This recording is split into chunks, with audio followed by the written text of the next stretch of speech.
E no primeiro dia de trabalho, após a posse, o presidente Lula assinou um decreto que começa a acabar com a política bolsonarista de armar a população civil. O texto dificulta o acesso às armas e munições e suspende o registro de novos armamentos de uso restrito de CACs, que são os caçadores, atiradores e colecionadores. Acompanhe na reportagem de Jomiag.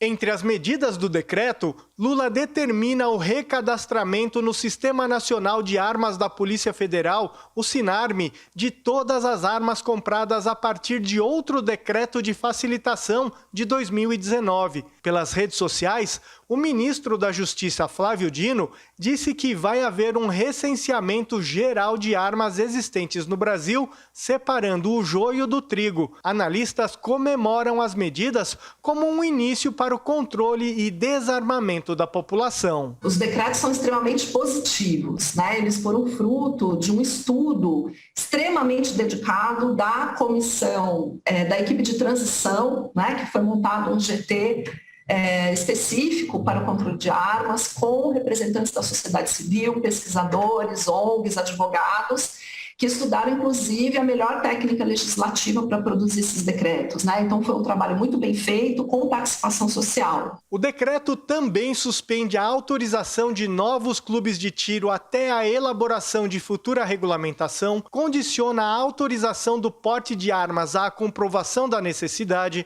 proíbe o transporte de arma com munição, a prática de tiro desportivo por menores de 18 anos e ainda reduz de 6 para 3 a quantidade de armas para o cidadão comum, além de estabelecer a criação de um grupo de trabalho para regulamentar a lei do desarmamento. A Polícia Federal não consegue ainda hoje ter acesso, né, puxando, seja pelo CPF, seja por qualquer outra identidade, o acesso a um banco de dados, uma lista, né?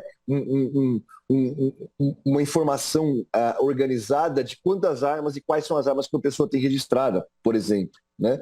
Então, isso sem dúvida é um avanço, né? Embrionário ainda. O decreto ele estabelece regras para agora e estabelece a criação de um grupo de estudos para a regulamentação do Estatuto dos Armamentos, da lei que trata efetivamente disso. Então, me parece que um dos pontos centrais, né, nesse grupo de estudos, esse grupo de trabalho, melhor dizendo, que vai regulamentar a lei do Estatuto do Desarmamento, vai tratar efetivamente desse banco de dados, né, que ficará a cargo da Polícia Federal e que organizará todas as informações a respeito. Especialistas em segurança pública afirmam que no governo Bolsonaro houve um descontrole de armas nas mãos de civis e que armar a população não combate a violência. A arma não é sinônimo de segurança. Com uma arma, a pessoa tem gente que pode se achar, e não é pouca gente, que tem mais poder do que realmente tem. Digamos assim, uma inflação de ego aí importante. E pode querer reagir.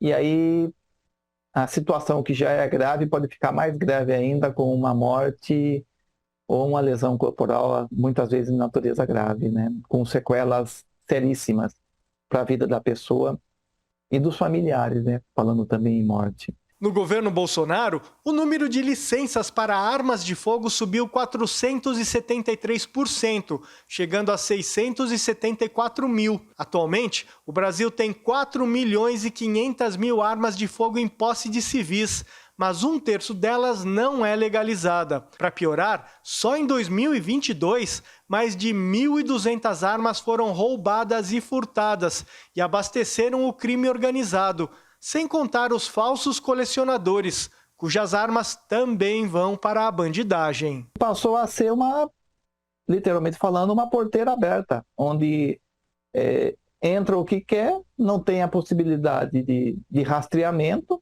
isso já foi feito de propósito mesmo, e uma pessoa que se identifique como CAC, né, pode ter um verdadeiro arsenal de guerra em casa.